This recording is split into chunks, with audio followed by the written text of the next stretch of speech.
ओम शांति।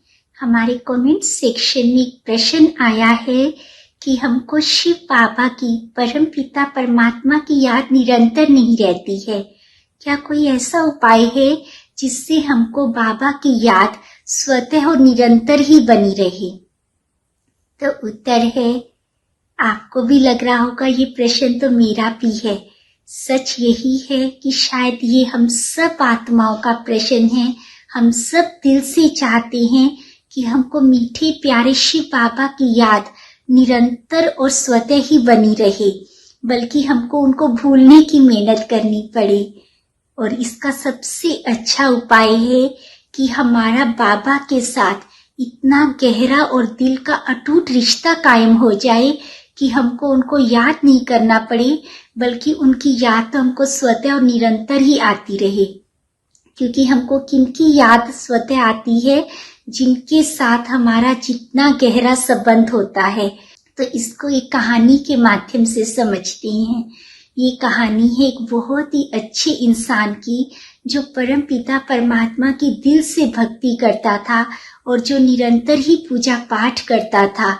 शायद ही कोई दिन ऐसा गया होगा जिस दिन वह मंदिर ना गया हो और उसने विधिवत पूजा पाठ आरती कुछ ना किया हो।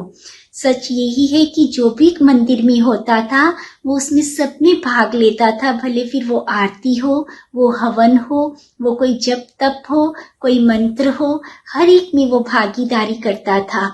लेकिन धीरे धीरे उसको कोई बीमारी हो गई और अब वो मंदिर नहीं जा सकता था। घर में वो और उसकी बिटिया, बस 2 ही जन रहते थे, तीसरा उनका कोई नहीं था इस दुनिया में। तो जब उसकी बिटिया ने देखा तो उसकी बिटिया को लगा कि शायद पिताजी को बहुत अकेलापन महसूस होता होगा। तो वो उस मंदिर के पुजारी के पास गई और उन पुजारी जी को कहा कि आप हमारे घर पर कभी आना, क्योंकि अब मेरे पिताजी बीमार हैं तो वो मंदिर नहीं आ सकते। अगर आप उनको मिलने के लिए आएंगे कभी भी समय निकाल कर, तो उनको और हमको बहुत अच्छा लगेगा। तो पुजारी जी ने भी हाँ किया। कुछ समय के बाद वो उनके घर पर गए और जैसे ही उन्होंने दरवाजा खटखटाया, दरवाजा खुला ही था। अंदर से आवाज आई कि आप अंदर आ जाइए। जब वो पुजारी जी अंदर गए तो वहां पर एक कुर्सी पड़ी थी। तो जैसे ही वो चेयर पर बैठने लगे तो उस व्यक्ति ने कहा, आप कृपया इस पर नहीं बैठिए, इस पर तो पहले से कोई बैठा है, आप कृपया दूसरी कुर्सी ले लीजिए। मैं नहीं उठ सकता, तो क्या आप कृपया करके कुर्सी उठाएंगे?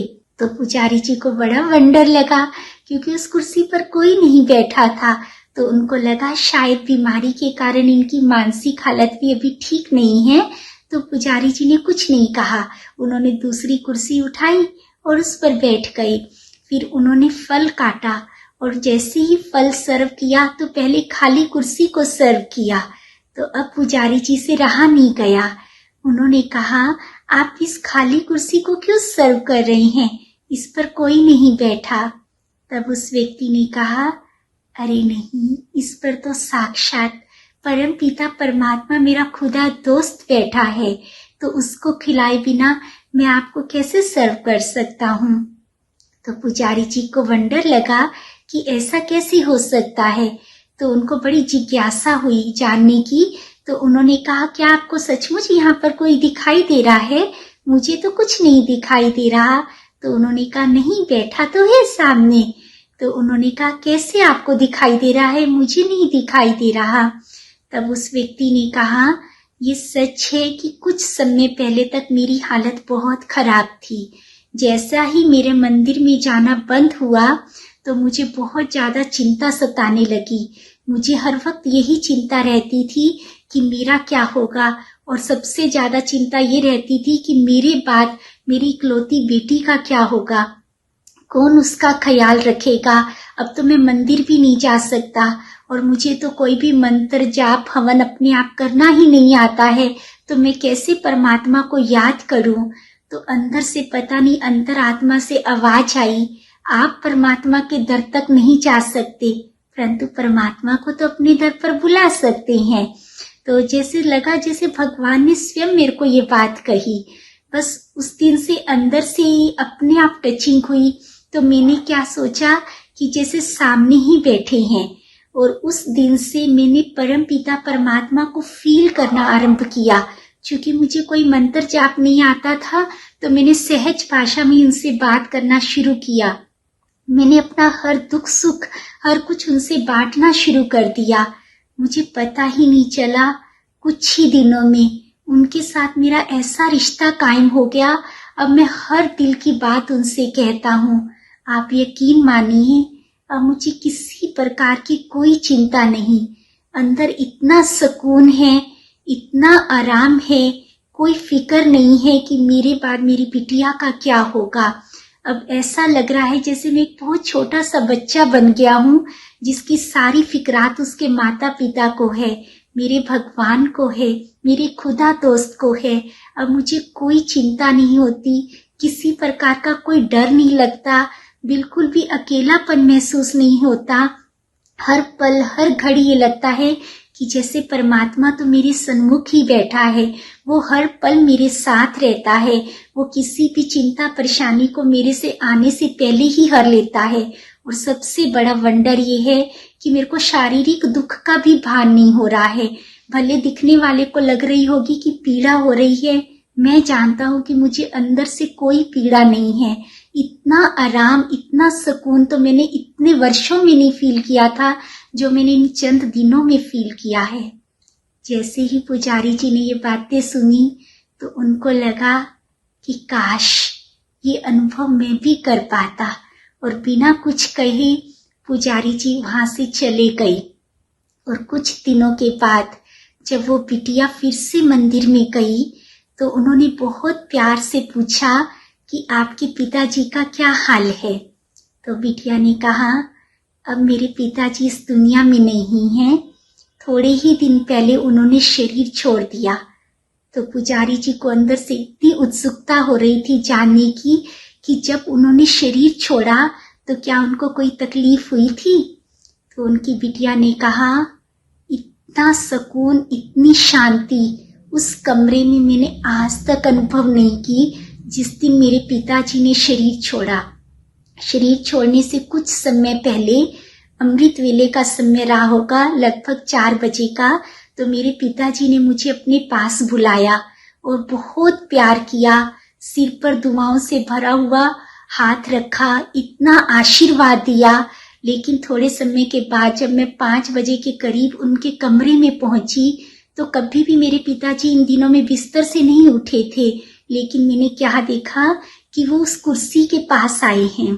उस कुर्सी को वो बहुत प्यार भी करते थे। मैंने कई बार पूछा लेकिन कुछ नहीं बताया। लेकिन उस दिन उन्होंने कुर्सी से थोड़ा सा ऊपर सिर रख रखा था। ऐसा लग रहा था जैसे किसी की गोद में कोई निश्चिंत बच्चा सो रहा हो। और इतना सुकून था उनके चेहरे पर, इतनी शांति की वाइब्रेशंस थी, मैं आपको बता नहीं सकती हूँ। तो ये सुनते ही पुजारी जी के नैन भर आए और उन्होंने कहा, काश हर कोई आत्मा ऐसे ही परमात्मा की गोद में अपने शरीर का त्याग करे। इससे सुंदर अनुभव, इससे ज्यादा प्यार शायद ही किसी आत्मा ने परमात्मा से किया होगा। तो ये होता है सच्ची याद का अनुभव। जब हम परम पिता परमात्मा को सच्चे दिल से निरंतर याद करते हैं तो उसकी सबसे बड़ी प्राप्ति ये होती है कि हम निश्चिंत हो जाते हैं। हमारे अंदर शांति, सुकून, संतुष्टता, सारे गुण ऑटोमेटिक आने लगते हैं। तो जब हम परम पिता परमात्मा के साथ ऐसा गहरा अटूट रिश्ता जोड़ लेंगे तो उसको याद करने की नहीं, उसको भूलने की मेहनत करनी पड़ेगी। आज से हम ऐसा ही रिश्ता जोड़ने की मेहनत करते हैं। करना ही क्या है, हर वक्त, हर पल, हर घड़ी दिल की हर बात को उसके साथ शेयर करना है। हर बात उससे कह करके जानी है, हर बात उसको आकर बतलानी है। हर चीज उसको खिलाने से पहले सर्व करनी है। उसकी गोद में सोना है, उसके साथ उठना है, उसके साथ बैठना है, उसके साथ ही हर कर्म करना है। अलग से समय निकालने की भी जरूरत नहीं है, बस हर कर्म में उसको अपने साथ रखना है। तो आओ एक नए तरीके को अपनाकर उसके साथ संबंध जोड़कर फिर देखते हैं कि हमको बाबा की याद निरंतर रहती है या नहीं। आशा करते हैं आपको ये सुझाव अच्छा लगा होगा और शायद आपको आपके प्रश्न का उत्तर मिल गया होगा।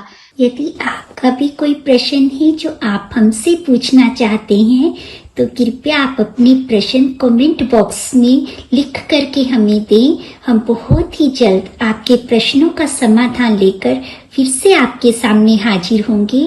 तब तक आप मीठे प्यारे परम पिता परमात्मा शिव बाबा की याद में रहें। ओम शांति।